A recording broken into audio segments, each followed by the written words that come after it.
ఈసారి ఎప్పుడు ప్రబంధ సౌరభంలో ఉంటారు ఆయన. ఈసారి తెలుగు సాహిత్యంలో వసంత శోభకి వెళ్తున్నారు. అందులో ఇప్పుడు వసంతం వచ్చిందో రాబోతున్నదో? వచ్చినట్టుంది కదా. వసంతం వస్తుంది. వస్తున్నది. సాహితీ వసంతంలో ఉన్నాం. అదే అదే అవును. వసంతం రాబోతోంది, ఉగాది వస్తుంది. ఇందాక బాబు చక్కగా ఉగాది విశ్వావసు ఉగాది గురించి చెప్పాడు కాబట్టి ఈసారి తెలుగు సాహిత్యంలో వసంత శోభ అనేటువంటి అంశాన్ని ఎంచుకున్నాను. చాలా పెద్ద అంశం, కానీ మనం ఇచ్చిన సమయంలో ముగించడానికి చాలా క్లుప్తంగా ప్రయత్నిస్తాను చెప్పడానికి. ఎవరిది నువ్వేనా ఉగాది, కొమ్మల్లో కోయిల కూస్తుంటే, మా పెరటి రెమ్మల్లో మల్లియ పూస్తుంటే, ఈ మధుమాసోదయ వేళ ఉగాది నిన్ను పోల్చుకున్నానులే, ఇవి ఉంటే ఉగాది అన్నట్టే అంటాడు ఒక కవి చమత్కారంగా. నిజమే, ఎంత అందంగా ఉంటుంది. పండగలో మన ఇంటిని తోరణాలతో ముస్తాబు చేసి ఉంటుంది. చక్కగా ప్రకృతి పండగ చేసుకోవడానికి ప్రకృతే సన్నద్ధమైపోతుంట. భగవద్గీతలో శ్రీకృష్ణుడు అంటాడు, మాసానాం మార్గశీర్షోహం ఋతువునాం కుసుమాకర. అంటే ఋతువుల్లో వసంత ఋతువు ఎంతో తను వసంత ఋతువు తానే స్వయంగా వసంత ఋతువు రూపాన్ని ధరించాడని అంటాడు.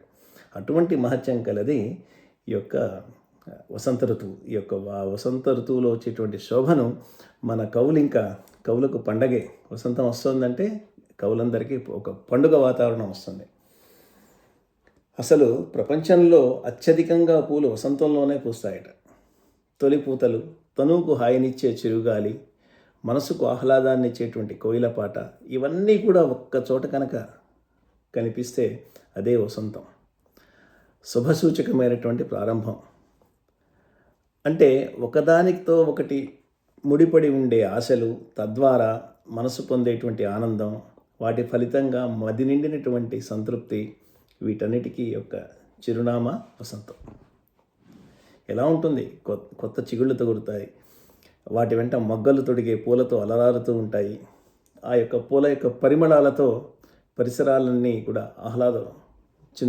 ఆహ్లాదపరుస్తూ ఉంటాయి. అంతవరకు కురిసేటువంటి మంచు తగ్గుముఖం పట్టి సమశీతోష్ణ స్థితి వాతావరణం ఏర్పడుతుంది. కాబట్టి భారతీయ సాహిత్యంలో వేదాల నుంచి ఆధునిక ప్రక్రియల వరకు వసంత ఋతువు, వసంత శోభ వెల్లివిరుస్తూ ఉన్నది. ఆదికవి వాల్మీకితో సహా సంస్కృత కవులైనటువంటి కాళిదాసు, భవభూతి తమ కావ్య నాటకాల్లో వసంతానికి, వసంత వర్ణనకు పెద్దపీటే వేశారు. ఇక ప్రబంధ కవుల గురించి చెప్పేదే లేదు. తర్వాత మన ఆదికవి నన్నయ్య, వీళ్ళందరూ కూడా వసంత ఋతువుని పోతన, రాసలీల వర్ణనలో వసంత ఋతువుని ఎంతో ఘనంగా కీర్తిస్తూ ఆ యొక్క శోభను మనకి పంచారన్నమాట.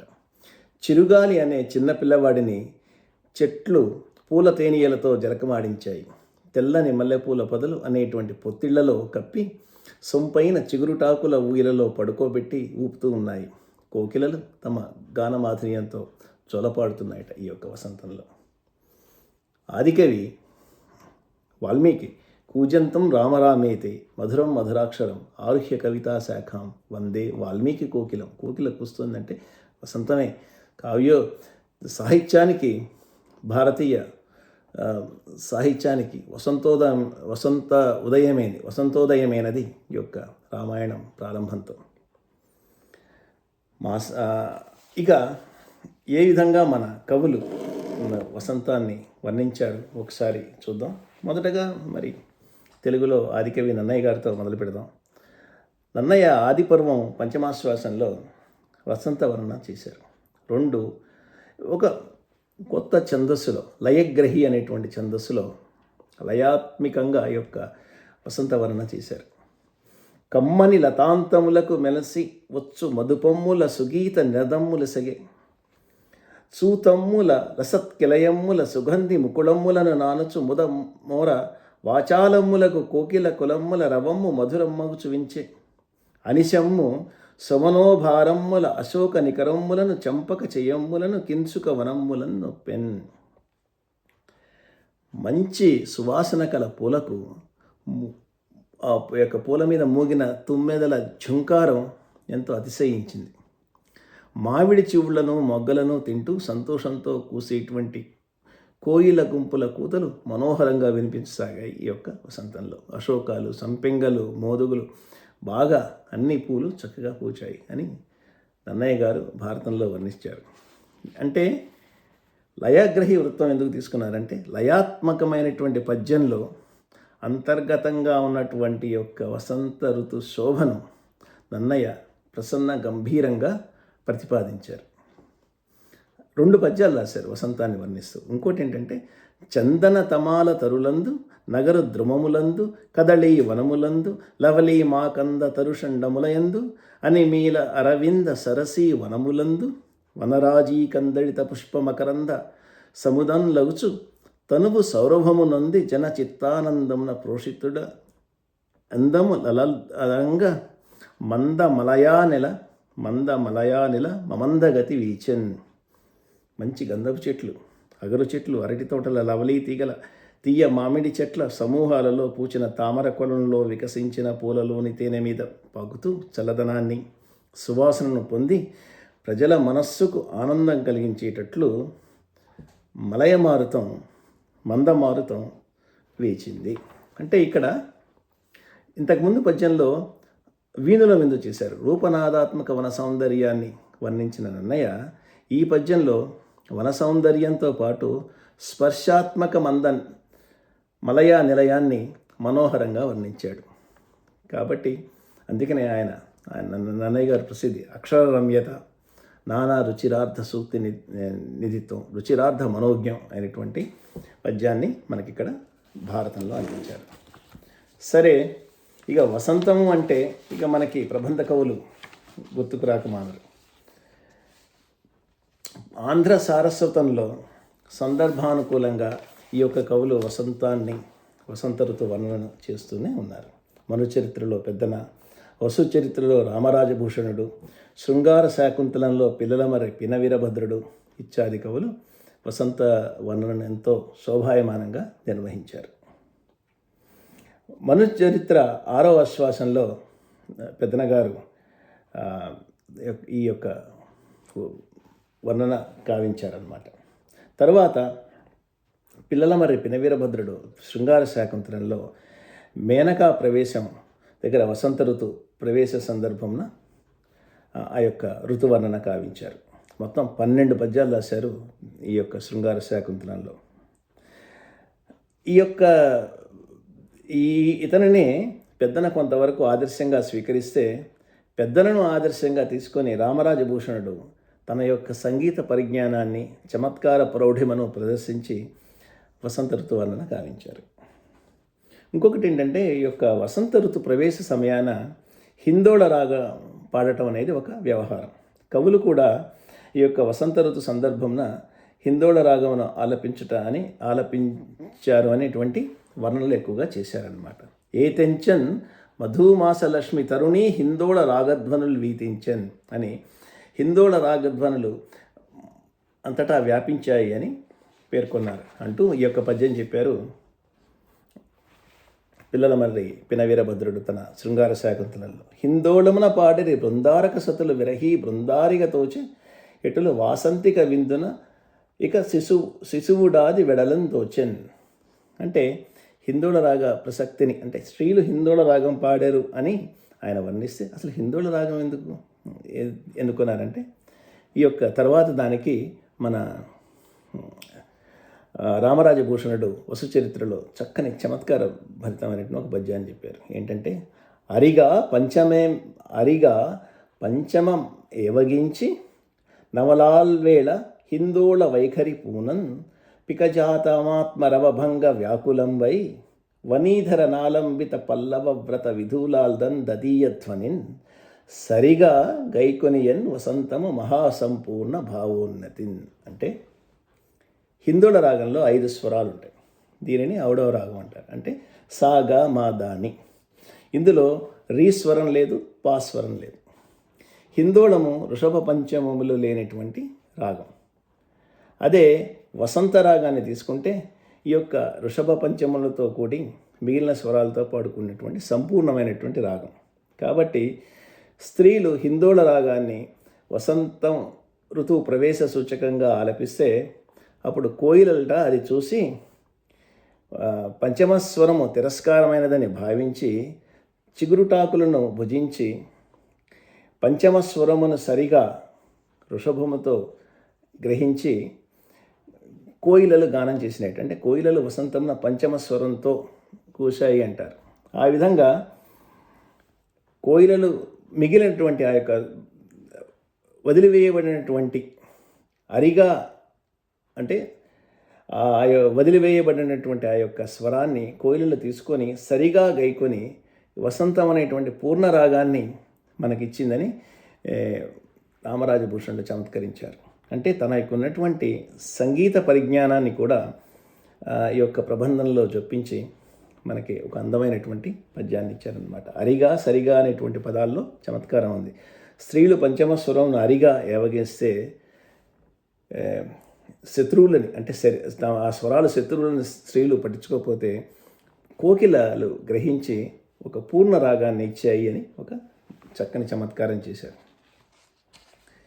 వసంతుడు హేమంతం అనే రాజుపై దండెత్తినాడుట అని వీరభద్రుడు చెప్తే పెద్దన కూడా ఆ విధమైనటువంటి భావననే చేసి పెద్దన ఆమని దొర మంచురాజును అనగా హేమంతమును దాకి పారద్రోలాడు అని ఇట్లా వర్ణించారు.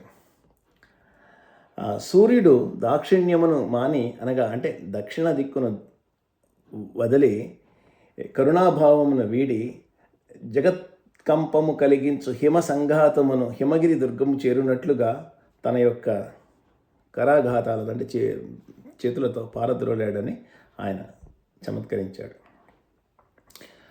ఇక వసుచరిత్ర విషయానికి వస్తే రామరాజభూషణుడు చక్కని సంగీతవేత్త. ఇందాక అనుకున్నట్లు ఆ రాగరంజితంగా ఆయన వాయిస్తూ లలనా జనాపాంగ వలనా వసదనంగ తులనాభికాభంగ దోప్రసంగ మలసానీల విలోల దళసావర్సాల ఫలసాదర సుకాల పనవిశాల మలినినీ గరుదగిన్ని మలినీ ఏకృత ధునీక మలినీ సుఖిత కోక కులవధూక మతికాంత సలతాంత లతికాంత రనితాంత రతికాంత రణతాంత సుతనుకాంత మకృత కామోద కురవకా వికల వకుల ముకుల సకల వనాంత ప్రమోద చలిత కలిత కలకంఠ కులకంఠ కాకలి విభాసరముల్చు మధువాస వాసరంబు. అది రామరాజభూషణుడు రచించినటువంటి చక్కని వసంత ఋతువులో జరిగేటువంటి పరిస్థితులను వర్ణిస్తూ రచించినటువంటి పద్యం.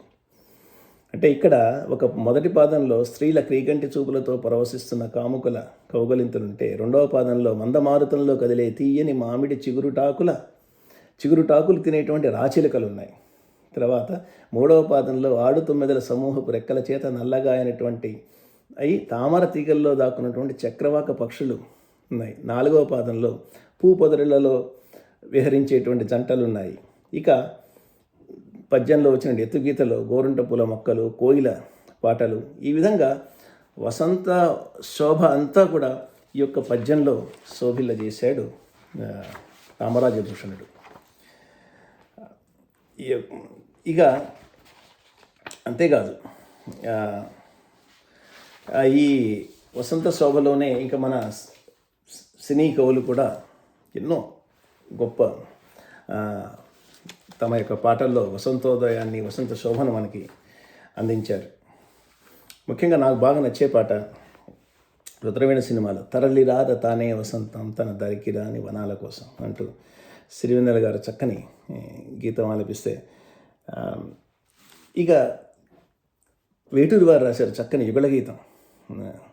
కోకిలమ్మ పెళ్ళికి కోనంతా పందిరి చిగురాకులు తోరణాలు చిరుగాలి సన్నాయి అంటూ మరి వరుడెవరు ఇక్కడ అనే సందేహం వస్తే వరుడెవరు? వసంతుడే పెళ్లి కొడుకు వనమంతా సందడి పూలన్నీ తలంబ్రాలు పున్నమి తొలిరేయి అంటూ చెప్పుకొచ్చాడు ఆ పాటలో.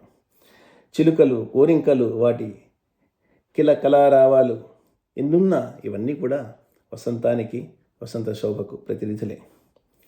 నాకు ఉగాదులు లేవు ఉషస్సులు లేవు అంటూ వైరాగ్యం ప్రకటించినప్పటికీ భావక ఎవరు శ్రీ కృష్ణశాస్త్రి గారు కోకిల వచ్చేటప్పటికల్లా ఆయన కూడా పరవశం పొందారు అంటూ మావి చిగురు తినగానే కోయిల పలికేనా కోయిల గొంతు వినగానే మావి చిగురు తొడిగేనా అంటూ ఆయన కూడా మీ మనసుకు గురయ్యాడు. అయితే జానకిరాముడు చిత్రంలో చిలకపచ్చ తోటలో చిలిపి కోయిల తెలుగు పాట పాడవే హాయిగా అంటూ కోయిల పంచమస్వరంలో తేట తెలుగు పదాలే వినాలనుకున్నాడు కవి. ఈ విధంగా సినీ కవులు ఇక ఎన్నో తమకు దొరికిన సందర్భాలన్నింటిలో కూడా ఈ యొక్క వసంత శోభను వర్ణిస్తూ ఇక చివరిగా వసంతం తనకు అసలు మరో ప్రపంచాన్నే ఇస్తుందన్నాడు ఒక కవి. ఆమని పాడవే హాయిగా అంటూ గీతాంజలి సినిమాలో సుఖాలతో పికాలతో ధ్వనించిన మధుదయం దివి భువి కళానిజం స్పృశించిన మహోదయం మరో ప్రపంచమే మరింత చేరువై నివాళులు కోరిన ఉగాది వేళలో గతించిపోని గాథనేనని అంటాడు. అంటే ఎంతో నమ్మకం. ఓ చిన్న చిగురుటాశ, వసంతం వచ్చింది, ఉగాది వచ్చింది అంటే ఒక చిన్న ఆశ మనిషికి తన ఎంత నిస్పృహలో ఉన్నా కూడా ఒక చిన్ని ఆశ కలుగుతుంది. అసలు కవులందరికీ వసంతం అంటేనే ఒక పండుగ. తీయ మామిడి చెట్టు శివుడిలా కనపడగా మన్మధుడు అదిరిపడ్డాట అని నన్నచోడుడు తన యొక్క కుమార సంభవంలో ఒక చమత్కరిస్తాడు. నా కులస్వామి నిఖిల రసైక భూమి దివ్య యౌవన మాంగళ్య దీపరేఖ కులయానంద జీవనోత్సవ విధాయి శ్రీ వసంతుడు ఋతు రాజశేఖరుండు అంటాడు మంగిపూడి.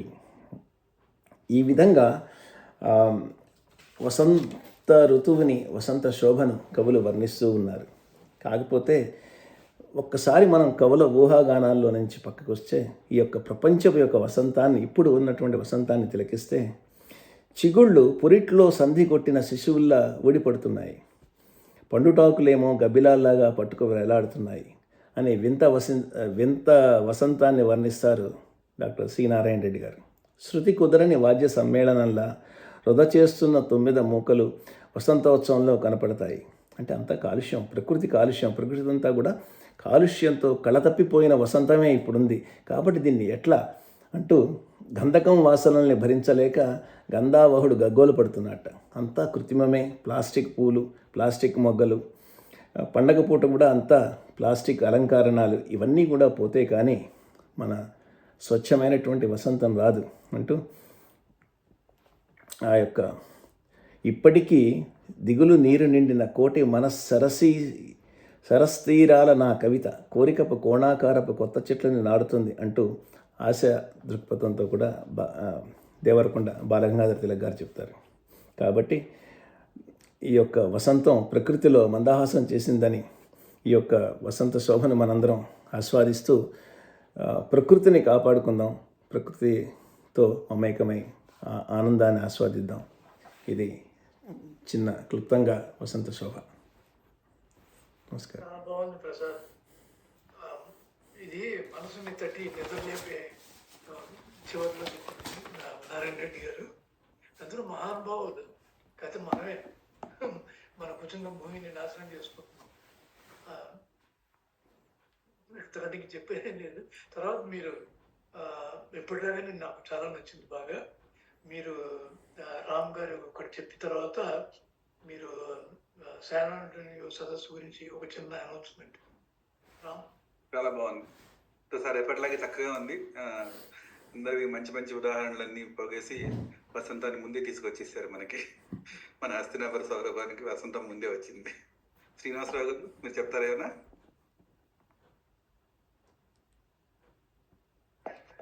ఎందుకంటే కరెక్ట్గా చెప్పారు ఆయన. ప్రసాద్ గారు ఎప్పుడు చెప్పినా మనకి మనసు హత్తుకునేటట్లు అసలు ఆనాటి కవుల నుంచి ఈనాటి కవుల వరకు వేటూరు గారు, సిరివెన్నెల గారు అందరి గురించి ఎలా వసంతాన్ని కవర్ చేశారని చివరిలో సి నారాయణ రెడ్డి గారు దాని గురించి వేడిగా ఎలా చెప్పారు. ఈ ప్లాస్టిక్ ఇదంతా దీని గురించి బాగుంది, చాలా బాగుంది, చాలా బాగుంది. ధన్యవాదాలండి.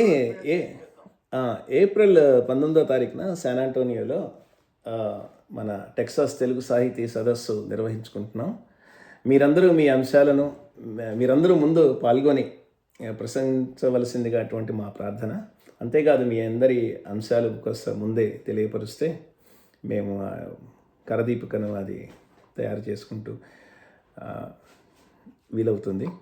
మీరు చక్కగా మా ఊరు రండి. ఒకరోజు ముందు వచ్చినా మేము ఆతిథ్యం ఇస్తాం, చక్కగా మా ఊరు చూపిస్తాం. సాహితీ విందు ఎంత వీణుల విందుగా చక్కగా చేసుకుందాం. ఒక పండుగలా అవుతుంది మన సాహితీ సదస్సులు ప్రతి ఎప్పుడొస్తుందా మనకి ఈ పండుగ అని ఎదురు చూస్తున్నారు అందరూ. అంతేకాదండి, మనం టెంపుల్ టెక్సాస్లో 2 రోజులు నిర్వహించుకున్నాం. అటువంటిది మళ్ళీ నిర్వహించుకోవాలి. అది అది ఎంత నచ్చిందంటే అందరికీ, అందరూ చాలా ఆత్మీయంగా ఒక కుటుంబం అంతా కలిసి ఒక చోట పండుగ చేసుకున్నట్లున్నది. ఇంకా మరిన్ని అవకాశాలు రావాలి అట్లాంటివి. మీరందరూ తప్పనిసరిగా ఊళ్ళోది 54వ సదస్సు. దీని తర్వాత ఇంకో 50 చేసుకున్నాం. తర్వాత అంశానికి వెళ్దామండి. నాకు ఒక క్వశ్చన్ ఉందండి. ఇప్పుడు మేడ మీదే పెడుతున్నారండి ఆ సదస్సు. మా లాంటి వాళ్ళకి మేడం ఎట్లా ఎక్కడం దిగడం కొంచెం కష్టం. ఆల్మోస్ట్ అందరూ మా వయసు వాళ్ళే ఉన్నారు. అటు ఇటుగా మీరు ఆలోచించగలరా? చూస్తామండి. ప్రస్తుతానికి అయితే అది వెన్యూ అది బుక్ చేసాము. కానీ అది మేడం కింద దీనిలోనే పెట్టుకోవచ్చు కదా, అది క్యాంటీన్ లోనే పెట్టుకోవచ్చేమో. వాళ్ళకి కన్వీనియన్స్ అండి. ఇంకోసారి మాట్లాడతాను, నేను మాధవరావు గారితో కూడా మాట్లాడతాను ఇంకేదన్నా వెన్యూలో. ప్రస్తుతానికైతే మా దేవాలయంలో ఒక కాన్ఫరెన్స్ హాల్ బుక్ చేసుకున్నాము. తర్వాత నేను ఒకటి చెప్పాలనుకున్నానండి. మీరు చదువుతుంటే చాలా బాగుంది. ఆ కాలంలో ఎలా వర్ణించారు, ఈ కాలంలో ఎలా వర్ణించారు వసంతాన్ని గురించి చాలా బాగుంది. అదే కాకుండా నేను ఫస్ట్ వచ్చినప్పుడు ఏంటంటే నవంబర్లో వచ్చాను, థ్యాంక్స్ గివింగ్ టైంలో వచ్చాను. కెంటకీకి వచ్చాను. చలి, ఒక్క చెట్టు మీద కూడా ఒక ఆకు లేదు, ఏది లేదు, ఏదో చచ్చిపోయిన చెట్లు లాగా ఉన్నాయి. ఇవేంటే నేను అన్నారు స్ప్రింగ్ బాగుంటుంది నీకు తెలియదు అన్నారు. నేనైనా ఇలాంటి చెట్లు ఏమో నేను పోస్తాయి అన్నాను. స్ప్రింగ్ వచ్చేటప్పటికి కొత్త పెళ్లి కూతురులాగా ప్రతి బుష్, ప్రతి చెట్టు ఎంత బాగుందో ఆ అనుభవం నాకు చాలా ఇప్పటికీ నా మధ్యలో గంటకీలో బాగుంటుందండి. స్ప్రింగ్ నార్త్ లో బాగుంటుంది, న్యూ జెర్సీలో అక్కడ బాగుంటుంది. మనం తర్వాత అంశానికి వెళ్దామండి. మనం ఇందాక నుంచి ఎప్పటి నుంచో యాక్చువల్గా నేను మన రామ్ గారు ఎన్నాళ్ళ నుంచో ఎదురు చూస్తున్నాము మన ముఖ్య ఆత్మీయ అతిథి కోసం అన్నమాట. ఈ రోజున మనకి ఆత్మీయ అతిథిగా వస్తున్న వారు పెడతారా?